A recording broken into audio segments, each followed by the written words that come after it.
Well, hello everyone. My name is Alejandra Lopez. My short film, The Blue Cape, which I wrote and directed, screened at last year's Salute Your Film Festival, and it was a great experience. And I am here with Sonia Hadad. She's an Iran filmmaker, and she wrote and directed and produced, if I believe, a short film. No. Producer is a Three Gardens production, yes. Got it. Yes. A wonderful short film, which we're going to talk about in a little bit, called Exam. So let me just add here Sonia so she can see everybody. Yeah, that's Sonia, everyone. Hi. How are you? Good, Sonia. Well, I thank you. I know we are, a little bit far away in time and in the world, but thank you for making the time to be here with us. I did saw your short, Sonia. It's really good. Thank you. Good. And I just love that right off the bat, that first scene, you just state what the theme is. Basically we have this young girl that loves, she wants to make the best out of her world, and she knows that the only way to get there is through education. And then we have this other character, which represents the male figure, that he just wants, well, basically, he prefers a lucrative business, basically, and to take her out of her journey. And I love that because I already know what this show is about, and I'm already invested on it.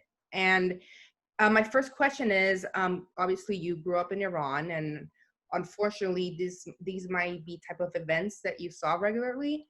And I just wanted to know which precise moment was the one that inspired you to write this story? So I want to explain a little about the story and the script. So the Exam is a truth-based crime drama, and the story, as you just explained a little, is about familial pressures which impact the life of an Iranian teenage girl. And actually, I wrote the script according to my own personal experiences, which I had during high school. I mean, the atmosphere and the behaviors that you see from the principals at school. And me and my co-writer, Farnoosh Samadi, we mixed this atmosphere and experiences that we all had at the school with a true story, which was about drug dealing, and we had heard it from someone, one of my friends, and we mixed these two and we wrote the script. Yes. Wow. And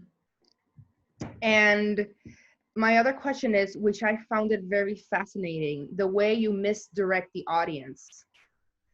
I found those transitions very refreshing. For example, when she tells the dad, hey, that I'm not gonna do it, cut to, well, she's actually doing it, waiting in the parking lot. Then we don't know if she delivered the package, cut to, oh, the teacher is gonna check the random back check. And then, oh, she didn't deliver. Like, it was just so refreshing, and as the audience, it kept you wanting to see the story. And the question is, was that something that you had very clear since the beginning, or was that something that you discovered while writing the script? Yes.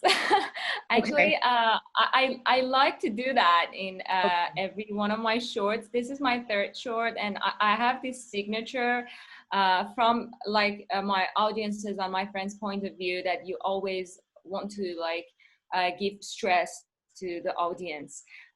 So actually, it was by my own decision to write the scenes and shots in that way. Yes. Wow. Yeah, I got it. And then let's talk about the elements of film, sound, light, camera. I did feel that you made a good decision. I mean, most of it is handheld. Yeah, let's talk about the way you used the camera. I thought it was a very good decision, because you felt that you were with her during the whole process. Yeah. Actually, I talked with my cinematographer for 2-3 days, and we were talking about the situation I want to make. And I asked him that I want the handheld camera in most of the shots. And first, he was not in agreement with me. At least for the class, he didn't want any kind of movement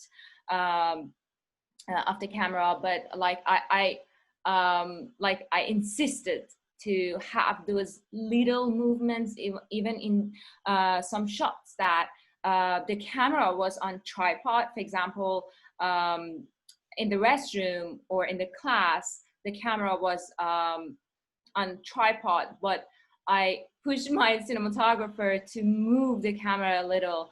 I wanted to continue the way that we had it from the beginning of the movie. Those movements, those stresses that you are getting from the like shots and frames, you know.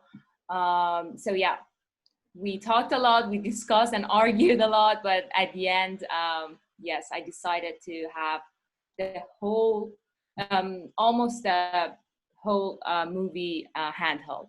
Yes. Awesome. And I mean, by the end of the short film, for me, the title exam became more like a metaphor, in the sense that, you know, not only, you know, physically she needs to pass the exam, but it's the exam of life. Yes, You know, yes.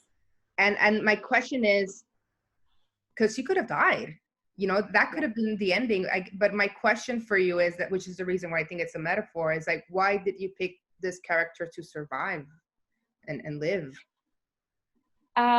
It was the point. It was a point that me and my co-writer, we were fighting with each other for days. I can't imagine. I can't imagine. Yes.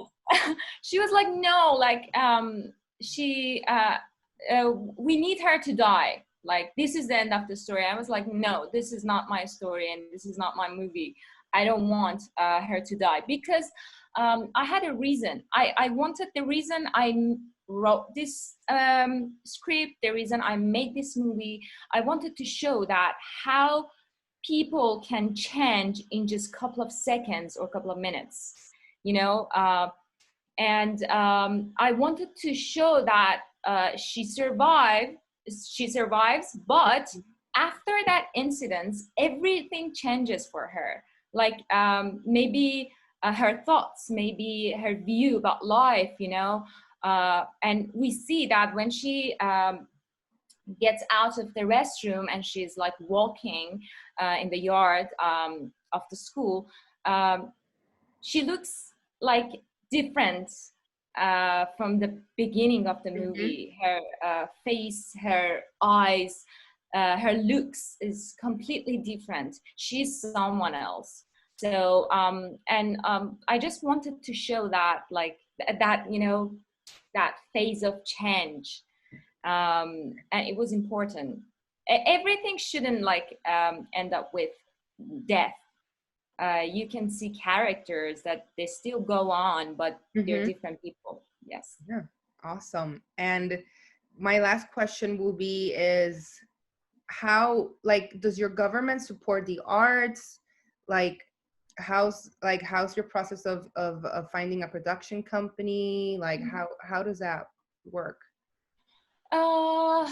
Yes, as far as you don't like write about like political things, or even like, I don't know, like religious things, Yeah. you're right to make movies, but it's a little hard for like finding budgets specifically to make shorts. That's why I put the money from my own pocket. Like the budget was like something personal, but like it's like whenever you have the money, you can work with whoever you want, like with different kinds of like production companies.